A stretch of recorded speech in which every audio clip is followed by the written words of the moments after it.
नमस्कार दोस्तों, plus point के यूट्यूब के वीडियोस में आपका स्वागत है। दोस्तों मेरा नाम है निकेत शाह। दोस्तों आज इस लेक्चर में हम लोग सीखने वाले ट्रांसफार्मर के पार्ट्स एंड उसकी वर्किंग की डिटेल्स को, यानी कि ट्रांसफार्मर के वो जो पार्ट्स है वो क्या काम करता है और कैसे काम करता है उसको एकदम डिटेल में इस वीडियो में समझने की कोशिश करेंगे। याद रखिएगा, वीडियो अगर आपको पसंद आए तो लाइक और शेयर करना ना भूलें अपने दोस्तों के साथ में। तो चलिए वीडियो की शुरुआत करते हैं।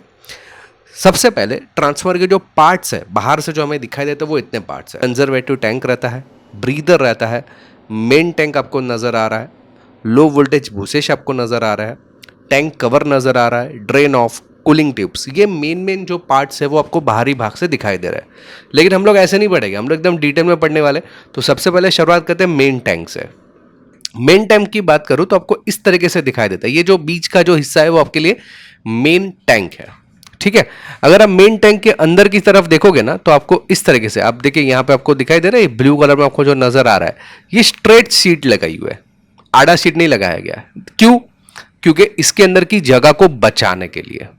और ये पूरा जो है ये एक तरीके से फौलाद से बना हुआ रहता है, पूरा आयरन से बना हुआ रहता है उसका बॉडी। वाकई में इसका बहुत इंपॉर्टेंट रोल रहता है इस वजह से। और ये पूरा दिन भर जनरली चालू रहता है, हैवी लोड पे काम करता है। इसके लिए जो इसका जो मटेरियल यूज़ करना पड़ता है बहुत ही हैवी ग्रेडेड रहता है। ओके, ये बाहरी भाग है वो कूलिंग ट्यूब है, उसके बारे में बाद में बात करेंगे। मैं फिलहाल अंदर की बात कर रहा हूँ। इसमें भी आप देखेंगे ना आपको पट्टियां नजर आ रही है, ऐसे स्ट्रेट नहीं नजर आ रहा है। पट्टियों से वो जैसे मैंने बताया जगह बचाने का काम करता है। और अंदर पूरा खोखला रहता है, अंदर कुछ नहीं रहता है। ये टैंक पूरा अंदर से खाली है फिलहाल के लिए। अंदर बाद में भरेंगे हम लोग। क्या भरेंगे? तो आगे भरने वाले हम लोग ये, इसको बोलते हैं कोर। कोर की मदद से ही हमारा जो वोल्टेज है वो कम कर सकते हैं या बढ़ा सकते हैं। अभी आपको मालूम रहेगा आपके एरिया में जो बड़े बड़े ट्रांसफार्मर लगाए हुए रहते हैं वो क्या करता है मालूम है?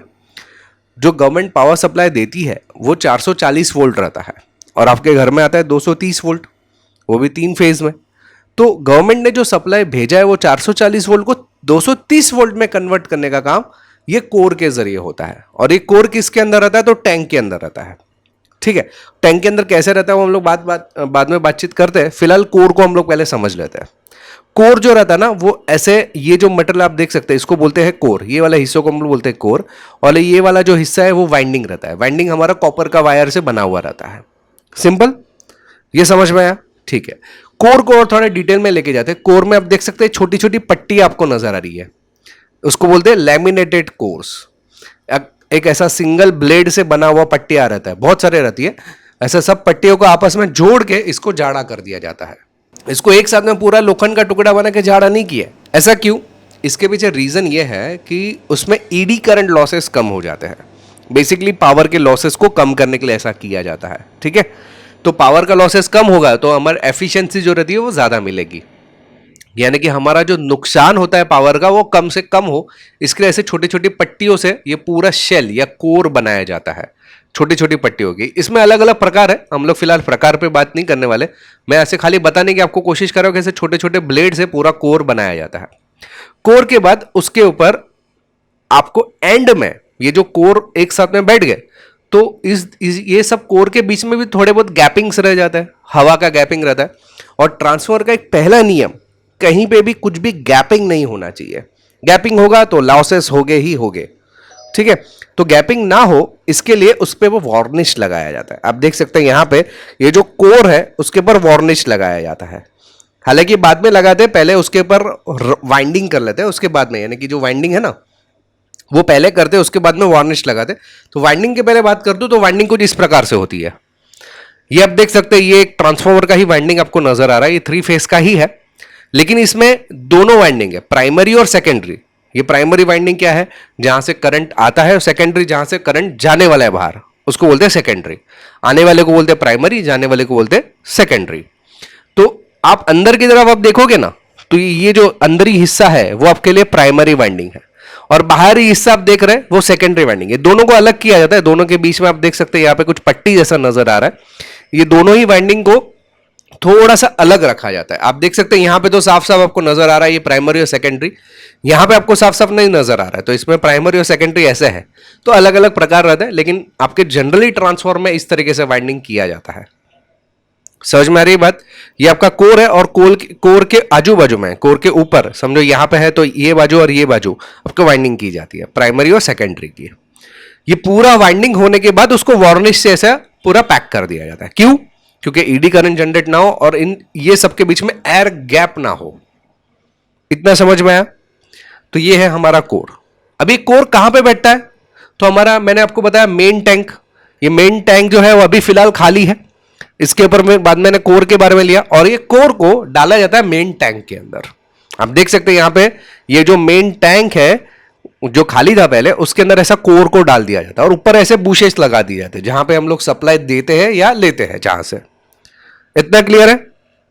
ठीक है, और आगे बढ़ते हैं। अभी आगे बढ़ने से पहले जानकारी के लिए बता दूं, ऑनलाइन में भी बहुत सारे कोर्सेज चालू कर दिए, जैसे मोटर रिवाइंडिंग का कोर्स है, इलेक्ट्रॉनिक्स है, इलेक्ट्रिकल है, mobile repairing, laptop repairing, computer hardware, wireman है, रोबोटिक्स है, एनिमेशन है, आर्डिनो है, रास्पबेरी पाई, पाइथन है, प्रोग्रामिंग है, ऑटोकैड है, एनिमेशन है, 2D animation, 3D animation, Tally, advance Excel, जैसे कई सारे अनगिनत कोर्सेज हम लोग ने चालू कर दिए। ये सब कोर्सेज करने के लिए केवल मोबाइल में एक ऐप डाउनलोड करना है। ऐप का नाम है प्लस पॉइंट ट्रेनिंग। ये आपको गूगल प्ले स्टोर पर मिल जाएगा। अधिक जानकारी चाहिए ऐप का रिलेटेड तो ये मेरा व्हाट्सअप नंबर है, इसमें मुझे केवल हाई का मैसेज डाल दीजिए तो मैं पूरी जानकारी आपको व्हाट्सअप के माध्यम से भिजवा दूंगा। तो चलिए अभी शुरुआत करते हैं। हम लोग ने अभी तक देखा, जो कोर के बारे में देख लिया, उसके बाद में वाइंडिंग के बारे में देखा, प्राइमरी और सेकेंडरी। अभी मैंने बताया कि उसको टैंक के अंदर डालते हैं, करेक्ट? इतना क्लियर हो गया? तो टैंक के अंदर डालने के बाद क्या, अगर आपको ध्यान से समझ में आ रहेगा तो जब भी इस वाइंडिंग को टैंक में डालते हैं तो मैंने क्या बताया, पहला ही नियम कि उसमें खाली जगह नहीं रहना चाहिए, करेक्ट? तो खाली जगह ना रहे उसके लिए उसके अंदर ऑयल भर दिया जाता है। ये मिनरल ऑयल है जिसको ट्रांसफॉर्मर का ऑयल या नेफ्था ऑयल भी बोल सकते हैं। तो ये क्या होता है कि जब भी वाइंडिंग अंदर डाल दिया जाता है उसको पूरा ऑयल से ढक दिया जाता है। ऑयल क्या रहता है, छोटे छोटे जो गैपिंग रहता है वो पूरा ऑयल से भर देते हैं और ऑयल ही इसमें मेन रहता है, क्योंकि ये ट्रांसफॉर्मर जो रहता है ना पूरा दिन भर चालू रहने वाला है। तो अगर गर्म हो जाएगा बहुत ज्यादा, ये कॉइल कोर जो है गर्म हो जाएगा तो फट जाएगा। फटने से बचाने के लिए उसको ऑयल से या ईडी करंट को बचाने के लिए आप ऑयल से उसको ढक देते हैं। ये मिनरल ऑयल है, ठीक है? इसमें आग भी नहीं लगती है, ऐसी टाइप का ऑयल रहता है। नेफ्था ऑयल भी आप उसको बोल सकते हो। तो ये ट्रांसफॉर्मर का बॉडी आप देख सकते हैं, उसके अंदर ये अंदर आप जो दिख रहा है ये हमारा जो कोर बना हुआ है वो है और उसको पूरा ऑयल से फिर ढक दिया जाता है और उसके बाद में ऊपर से उसको सील पैक कर दिया। ये जो ट्रांसफॉर्मर जो है उसके बाद ऊपर से ऐसा सील पैक कर दिया जाता है। इतना समझ में आया? चलो आगे बढ़ते हैं। आगे अभी हम लोग बात करेंगे, ये ऊपर की हिस्सा रहता है उसको क्या बोलते हैं। हालांकि उसको दो नाम से पहचाना जाता है, एक्सपांशन टैंक भी बोल सकते हैं या कंजर्वेटिव टैंक भी बोलते हैं। हम लोग एक्सपांशन टैंक बोलते हैं नॉर्मल भाषा में। अभी एक्सपांशन टैंक में होता क्या है कि मैंने यहां पे बताया कि ट्रांसफर की जो मेन बॉडी रहती है उसमें तो ऑयल भरा हुआ रहता है, उसके बाद में उसको सील पैक कर दिया जाता है, ठीक है? लेकिन कभी कभी क्या होता है कि ऑयल का प्रेशर कम हो जाता है, या समझो मेरे ट्रांसफॉर्मर बहुत ज्यादा काम कर रहा है तो ऑयल उबलने लगता है। जाहिर सी बात है, उबलेगा तो उसको जगह ज्यादा चाहिए, ज्यादा जगह नहीं मिला तो क्या कर देगा, बॉडी को फाड़ देगा, यानी कि जो हमारा टैंक है वो पूरा फट जाएगा, ऑयल पूरा बाहर और आजू बाजू में बहुत बड़ा नुकसान होगा अलग से। उसको बचाने के लिए एक्सपेंशन टैंक यूज होता है। अगर ध्यान से देखें कि एक्सपेंशन टैंक को आधा ही भरा रहता है ऑयल से, पूरा नहीं भरा है, ऊपर तक ऑयल को नहीं भरा है, नीचे तक मतलब आधा टैंक जो है वो ट्रांसफॉर्मर का ऑयल डाली यानी कि नेफ्था ऑयल को डाला हुआ है। और ये क्या कहता है, एक जो पाइप है इसकी मदद से, आप देख सकते हैं ये जो पाइप है इसकी मदद से मेन टैंक के साथ में जुड़ा हुआ रहता है। होता क्या है, जब ये ट्रांसफॉर्मर काम करता है ना, मैंने जैसे बताया कि ऑयल गर्म होता है, गर्म होने पर बॉइलिंग चालू हो जाता है। बॉइलिंग होने पर ये जो है ऑयल जो है इस पाइप के माध्यम से ऊपर जाने की शुरुआत होगी, तो ये जो लेवल है थोड़ा थोड़ा बढ़ने लगता है और ऊपर तक हो जाएगा। समझ में आ रही बात? इसलिए एक्सपेंशन वॉल में आपको जो एक्सपेंशन टैंक है उसमें हवा रहती है ताकि इसको उबलने की जगह मिल पाए। बहुत ज्यादा उबल गया तो उसके लिए भी सॉल्यूशन है, आगे मैं बताऊंगा। लेकिन एक्सपेंशन टैंक क्यों उगलता है, क्योंकि इसमें जब ये वर्किंग होता है तो जो मिनरल ऑयल रहता है ना, वो जैसे दूध को अगर गैस पे रखे गर्म होने के लिए तो क्या उबलेगा ना, वैसे ये भी उबल रहा है और कुछ नहीं है। और ये उबलते समय उसको जगह देने के लिए आपको एक्सपेंशन टैंक का यूज किया जाता है। इसी तरीके से इसमें उल्टा भी है। उल्टा क्या है, तो अभी जब भी ऑयल की कमी हो जाती है, अभी जैसे कि मैंने वापर रहा हूँ ट्रांसफर को, बहुत ज्यादा यूज कर रहा हूँ, तो अंदर का जो ऑयल रहता है ना वो धीरे धीरे खत्म होने लगता है, धीरे धीरे कम होने लगता है। तो यहाँ पे जो एक्स्ट्रा ऑयल, जो यहाँ पे एक्सपेंशन टैंक में जो ऑयल है वो हमारे ट्रांसफर के मेन टैंक के अंदर जाता है। लेकिन ये जब ये अंदर जाता है तो यहां से हवा तो अंदर आएगी ना, हवा में क्या रहता है, नमी रहती है। ये नमी जो है वो ट्रांसफार्मर के लिए नुकसानदायक है, तो उसको कैसे बचाया जाए। जब ये ऑयल नीचे की तरफ जाता है तो यहां से जो फ्रेश हवा रहती है, जो हवा की एनवायरमेंट की हवा रहती है, वो इधर से अंदर जाती है ट्रांसफार्मर के अंदर। तो उसको बचाने के लिए आपको यहां पे एक ब्रीदर लगाया जाता है। ये आपको देख रहे हैं, ये ब्रीदर है। ओके, तो ये मेन ये कन्वर्जन टैंक या एक्सपेंशन टैंक रहता है और ये मेन टैंक है। तो हमारा जो ऑयल जब यहाँ पे कम होता है तो ये ऑयल जो है इधर से चले जाता है इधर, लेकिन उसको हवा का प्रेशर चाहिए, तो हवा जो है वो ब्रीदर के जरिए अंदर जाती है। क्यों ब्रीदर के जरिए जाती है, ताकि हवा में जो नमी रहेगी वो ब्रीदर चूस लेगा। तो ब्रीदर में ऐसी क्या चीज़ है जो हवा की नमी को चूस लेता है, वो है ये, आप देख सकते हैं ये सब सिलिका जेल है। ये ब्रीदर है, इसको ब्रीदर बोलते हैं। ये यहाँ पे लगा हुआ रहता है और इसके अंदर जो आपको ब्लू कलर में दिख रहा है ये सिलिका जेल, ठीक है। जब भी हवा अंदर जाएगी तो यहां से अंदर सिलिका जेल में जो भी नमी रहेगी वो सोख लेता है सिलिका जेल, और जो फ्रेश हवा जो है अंदर जाने देगी।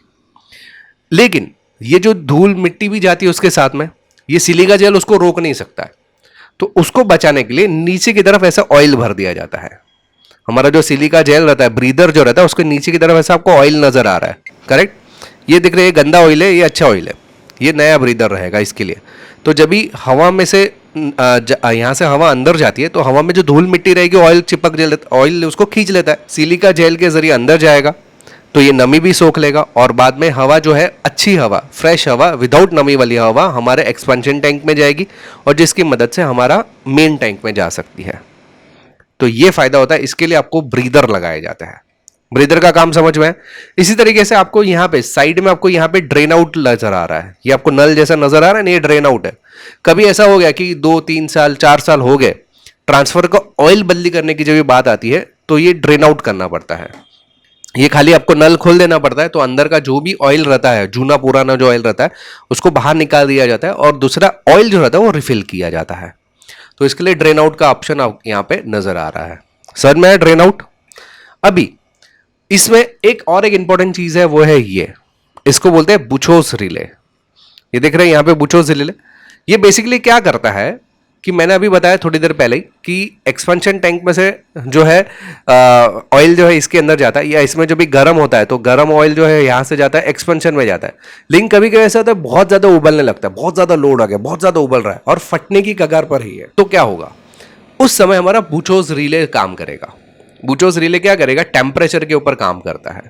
ये देखेगा कि इसका टेम्परेचर कितना है, पर्टिकुलर एक टेम्परेचर पे आने के बाद पहले अलार्म बजाएगा, उससे भी ज्यादा टेम्परेचर हुआ तो ये ट्रिप कर देगा, ट्रांसफर का काम करना ही बंद कर देगा। और एक बार ट्रांसफर का काम करना बंद हो गया तो हमारा जो ऑयल रहेगा वो धीरे धीरे ठंडा होने लगेगा और मेरा ट्रांसफॉर्मर अच्छी तरह से वापस काम करने लगेगा। मतलब कुछ भी ज़्यादा ओवरलोड हो गया, बहुत ज़्यादा चला रहे ट्रांसफॉर्मर को, तभी ये सिचुएशन आती है। लेकिन ये बहुत रेयर केस में ट्रांसफॉर्मर को बचाने के लिए, लोगों की जान को बचाने के लिए बुचोस रिले काम करता है। ओके, इसमें कोई अलग से इलेक्ट्रिसिटी नहीं देनी पड़ती है, वो इसी तरीके से मैकेनिकल तरीके से बनाया जाता है कि कुछ टेम्परेचर अगर ज़्यादा हो गया एक पर्टिकुलर लेवल पे अलार्म बजाएगा, उससे ज़्यादा हो गया तो ट्रिप हो जाएगा, ट्रांसफॉर्मर को ही बंद कर देगा। लेकिन मान लो कि ये खराब हो गया तो क्या, अगर ये खराब हो जाता है तो और एक इसके अंदर ऑप्शन दिया जाता है जो कि है ये एक्सपेंशन वेंट। ये क्या करता है, अगर मान लो कि बुचोस रिले हमारा खराब हो गया तो जब ये बहुत ज़्यादा गर्म होने लगता है तो गर्म होने पर हमारा जो ऑयल है वो यहाँ से बाहर निकलने की कोशिश करेगा। फिलहाल ये बंद रहता है, लेकिन यहाँ का जो लोखंड रहता है, यहाँ का जो आयरन रहता है वो एकदम पतला रहता है, पतला शीट रहता है ऐसा। तो ये शीट को तोड़ के हमारा जो ऑयल है वो बाहर फेंक देगा, या हमारा जो बहुत ज़्यादा जो टेम्परेचर उबल रहा है ऑयल वो यहाँ से बाहर निकलेगा। तो इससे क्या होगा, हमारा ट्रांसफॉर्मर फटने से बच जाएगा, हमारा जो ऑयल है वो यहाँ से बाहर निकलेगा। ये कभी काम करेगा जब भी हमारा बुचोस रिले काम नहीं कर रहा है, तभी ये वेंट काम करेगा, बहुत रेयर केस में। ठीक है, मतलब जब ये ऑयल अंदर काम कर रहा है, बहुत उबलने लगा, यहाँ पे भी जगह नहीं है, बुचोस रिले ने भी काम करना बंद कर दिया, उस समय ये एक्सपेंशन वेंट काम करता है, ये फट जाएगा ऑटोमेटिकली और यहाँ से हमारा ऑयल जो है बाहर फेंक देगा ये। तो यही काम होता है एक्सपेंशन वेंट का। अभी बात करते हैं, यहाँ पे आपने देखा रहेगा ट्रांसफॉर्मर के बाजू में आपको ये चीजें नजर आ रही है, इसको बोलते हैं हम लोग रेडिएटर बैंक या कूलिंग ट्यूब्स भी बोल सकते हैं। ये कूलिंग ट्यूब कैसे काम करता है, बहुत ही सिंपल है। मैंने बताया कि ये जब भी ट्रांसफॉर्मर काम करता है तो अंदर को ऑयल है, जाहिर सी बात है गर्म होगा, गर्म होगा तो ऊपर की तरफ जाएगा, ऊपर की तरफ यहाँ पे छोटे छोटे छेद बनाए जाते हैं और ये ट्यूब्स रहता है। ये क्या करता है, ऑयल इसके अंदर से जाएगा, ये ट्यूब से बाहर निकलेगा, फिर वापस यहाँ पे आएगा, ये ट्यूब से बाहर निकलेगा, और ये ट्यूब जो रहता है डायरेक्ट हवा के संपर्क में रहता है, तो ये ट्यूब की मदद से ठंडा होता है। ऑयल को ठंडा रखने के लिए रेडिएटर्स काम करते हैं। आप देख सकते हैं यहाँ पे ऑयल अंदर जा रहा है, धीरे धीरे करके ऑयल यहाँ से छोड़ेगा और हमारी जो ठंडी हवा है, बाहर की हवा है, वो इसके गुजरते जाएगी और इसको ठंडा करते जाएगी। वापिस से ऑयल इस तरह से घूमते रहेगा। तो एक्सपेंशन वोल्ट में जाने से पहले यहाँ से ठंडा होगा, वो नहीं हुआ तो एक्सपेंशन वोल्ट में हमारा भरेगा, वो भी नहीं हुआ तो बुचोज रिले है, वो भी नहीं हुआ तो एक्सपेंशन वोल्ट है, वो भी नहीं हुआ तो ट्रांसफार्मर फट जाएगा। लेकिन बहुत मतलब ये बहुत क्या बोल सकते हैं, अलग ही लेवल का रहेगा तभी ट्रांसफार्मर फटता है। बाकी 99.99% बहुत उसको सिक्योर बनाया जाता है। ठीक है, तो क्योंकि हमारा रेडिएटर इतना मजबूत रहता है कि एक्सपेंशन वेंट ही कभी भरता नहीं है। समझ में आ रही बात। कुछ कुछ रेडिएटर्स तो इस तरह से रहता है जिसमें ऐसे पंखे लगाए जाते हैं, वो बहुत जो सबस्टेशन वगैरह में जो ट्रांसफार्मर रहता है ना, उसमें से पंखे लगाए जाते हैं, क्योंकि अभी हवा जाहिर सी बात है कि इतनी भी ठंडी नहीं आएगी कि उसको रेडिएटर को फटाफट ठंडा करे, तो एक्स्ट्रा पंखा लगा के रेडिएटर को ठंडा किया जाता है ताकि अंदर का ऑयल ठंडा रहे। ओके, तो ये है हमारा ट्रांसफार्मर का पार्ट्स और उसके हर एक पार्ट्स के काम। आई होप कि दोस्तों ये वीडियो आपको पसंद आया रहेगा। याद रखिए कि हम लोग ने ऑनलाइन में बहुत सारे कोर्सेज चालू कर दिए, लेकिन ट्रांसफार्मर का कोर्स नहीं है। अगर आपको ऑनलाइन कोर्सेज करना है तो मेरा व्हाट्सअप नंबर है, उसमें मुझे केवल हाई का मैसेज डाल दीजिए, तो मैं पूरी जानकारी आपको व्हाट्सअप के माध्यम से भिजवा दूंगा। अगर आपको ये वीडियो पसंद आता है तो लाइक और शेयर करना ना भूलिए अपने दोस्तों के साथ में। साथ ही साथ कमेंट में ज़रूर लिखिए कि आपको कौन सा वीडियो चाहिए अगला, तो मैं ज़रूर बनाने की कोशिश करूँगा। अगर आप नए हैं चैनल के ऊपर तो सब्सक्राइब का बटन दबा के बेल का आइकॉन दबा दीजिए, ताकि मेरे जो भी नए वीडियोज़ आएगा उसको नोटिफिकेशन आपको जल्द से जल्द मिल जाए। चलिए इस वीडियो में इतना ही। Thanks for listening.